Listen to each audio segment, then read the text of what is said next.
Hello, you're tuning in the English News Bulletin on QPVN channel. I'm Châu Nguyễn, and now let me keep you up to date with the headlines. Quảng Nam's armed forces mark 80th founding anniversary. Vietnam People's Army formation joins rehearsal of military parade on Red Square. Republic of Korea Navy ship visits Da Nang. A ceremony was solemnly held by Quảng Nam People's Committee on the morning of May the 4th in Tam Kỳ City to mark the 80th founding anniversary of and to bestow the first-class military exploit order on the province armed forces. 80 years ago, Vũ Hùng guerrilla team, the predecessor of the Quảng Nam People's Armed Forces today, was established, marking a new phase in the development of the local revolutionary force.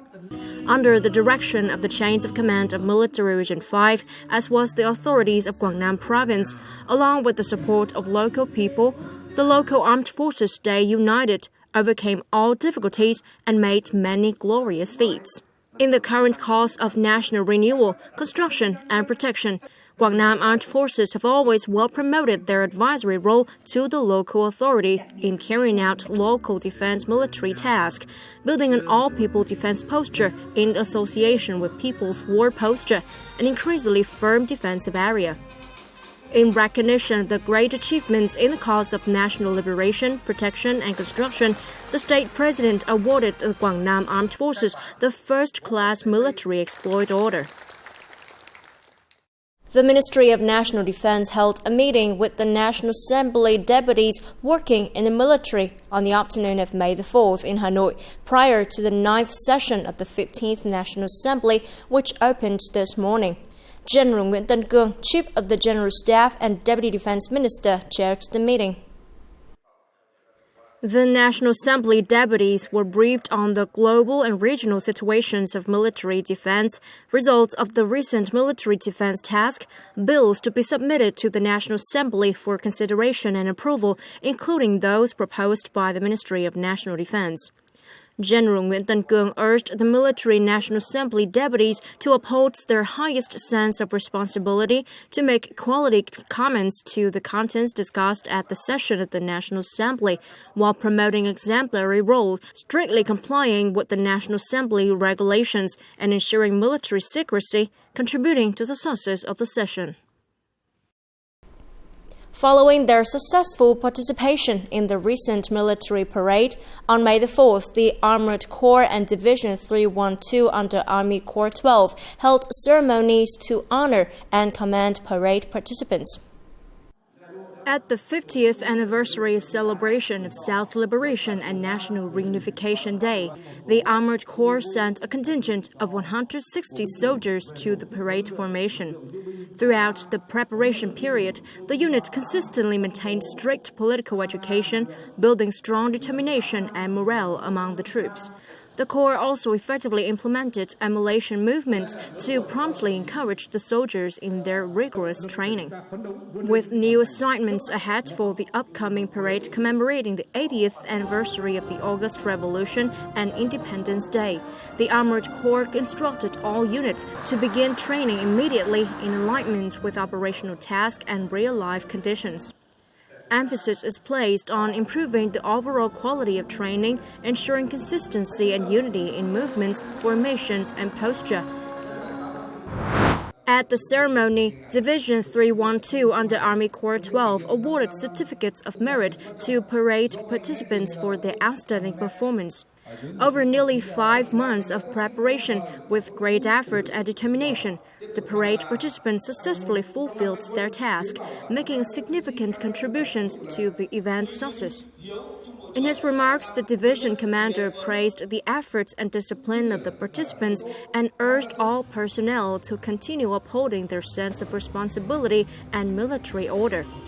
After their leave, troops are expected to promptly return to full readiness and continue their assigned duties. We've just gone through the last days of historic April, celebrating the 50th anniversary of the greatest national reunion day. It is a victory crystallized by the party's will, the people's hearts, and sublimated by the spirit of the great national unity bloc. On April 30th, 1975, we took back an intact Saigon without any revenge or bloodbath. That comes from the thousands of years tradition of tolerance, humanity, and compassion, inherited and promoted in even the most painful moments of the Vietnamese people. As only when the nation's harmony is maintained will its survival be lasting forever. Let's listen to the story of veteran Quang Le. The driver directly got into the Independence Palace 50 years ago. I'm Quang Le, once a Trường Sơn soldier driver. One afternoon on April the 29th, 1975, I was assigned an important mission. Our deep attacking formation comprised only 5 tanks, 1 armored vehicle, and 1 truck, driven by me, carrying 40 commando troops. The goal was to attack straight to the Independence Palace. When we reached Saigon Bridge, the situation was extremely fierce there. The opposing force was large in quantity.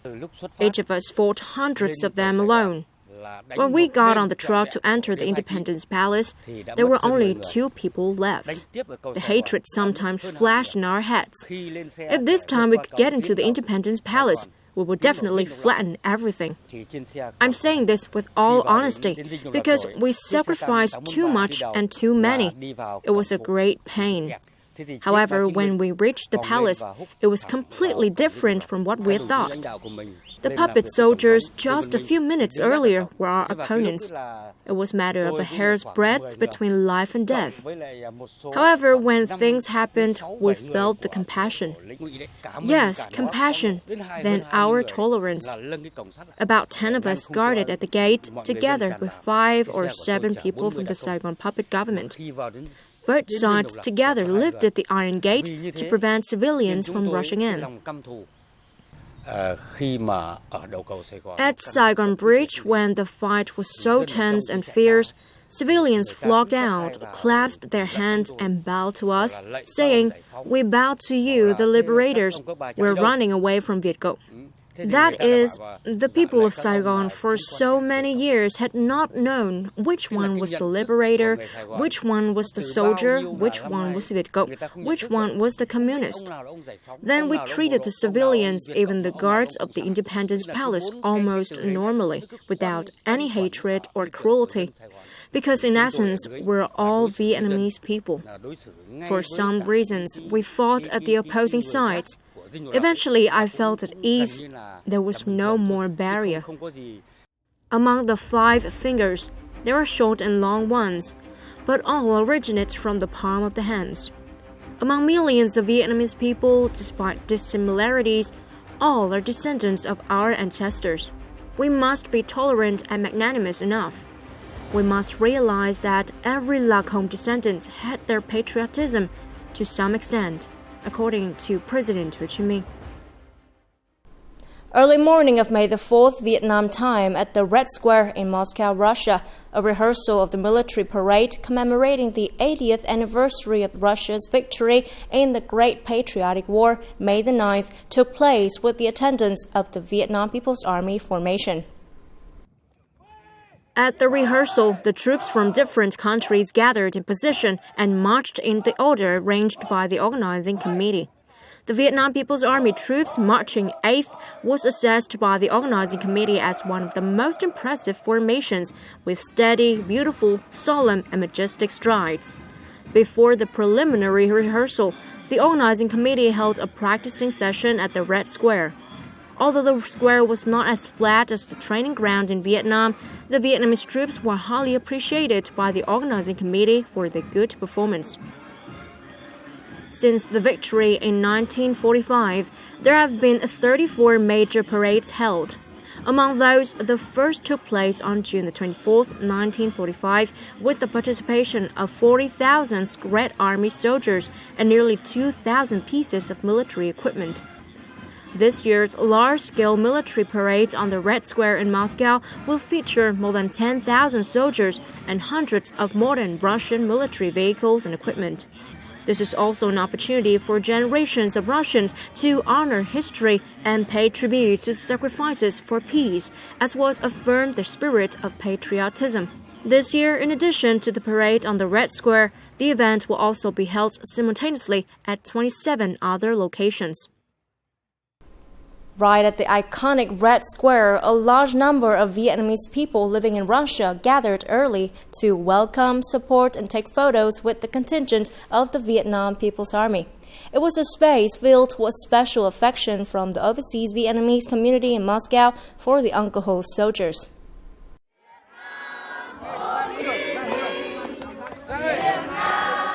Upon learning the rehearsal schedule, the Vietnamese community in Moscow swiftly organized a group visit to the Red Square. Many even set aside their daily responsibilities to show their support and cheers on the soldiers. I'm truly touched by how quickly everyone came together. Wherever we are, the Vietnamese spirit of love and unity always shines through. From young children, teenagers to the elderly, everyone felt proud to meet the Uncle soldiers right in Moscow. I'm so happy, really overjoyed and proud that our Vietnamese soldiers have made it here to Russia. On behalf of the Vietnamese community in Moscow, I wish our soldiers strong will and good health and great success in accomplishing their task. In that joyful and excited atmosphere, everyone tried to take the opportunity to take a commemorative photo with the soldiers. Seeing our soldiers here full of enthusiasm, dressed in such well-organized uniforms, marching in a perfect formation and discipline, I feel extremely proud. I wish our soldiers strength, precision in every move. I hope the friendship between Vietnam and Russia remains strong and enduring.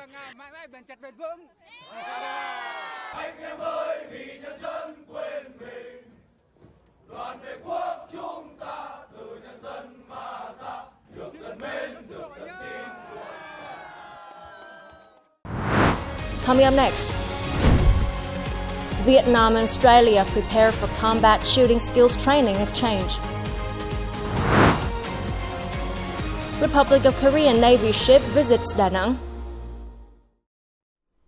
On May the 4th, at National Military Training Center No. 4, the Department of Military Training and Defense Education Management under the General Staff of the Vietnam People's Army and a delegation of Australian military experts had a working session to prepare for the 4th Vietnam-Australia Combat Shooting Skills Training Exchange between the two militaries.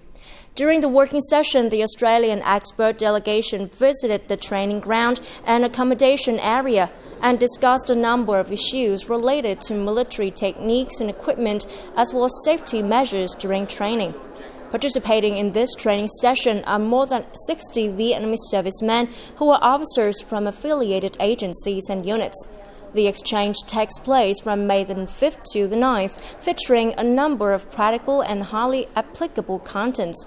Initiated in 2020, the annual exchange program between the two militaries has become a highlight in the Vietnam-Australia bilateral defense cooperation. This is an opportunity for both sides to not only share experiences, but also strengthen friendship and enhance trust and mutual understanding between military officers of the two countries. The program contributes to improving professional qualifications for trainees for high results in international military shooting competitions.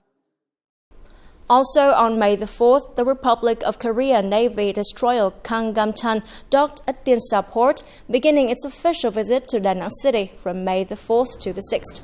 During the visit, the ship's delegation pays courtesy calls on the leaders of Da Nang People's Committee and Naval Region 3 Command. The crew members also take part in local cultural excursions and joint training exercises with the Vietnam People's Navy. This visit helps strengthen the friendship, mutual understanding, and cooperation between the two navies. It also serves as a meaningful step toward deepening the Vietnam Republic of Korea comprehensive strategic partnership while enhancing mutual trust and bilateral defense cooperation.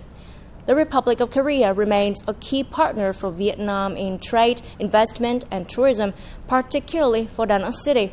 In the future, the city will serve as a bridge, providing favorable conditions for the two navies to expand cooperation, joint training, and experience sharing, thereby contributing to maritime security, safety, and freedom of navigation. And that's all for now. Remember, you can always watch the news again at QPVN.vn. Now, thank you for watching, and hope to see you next time.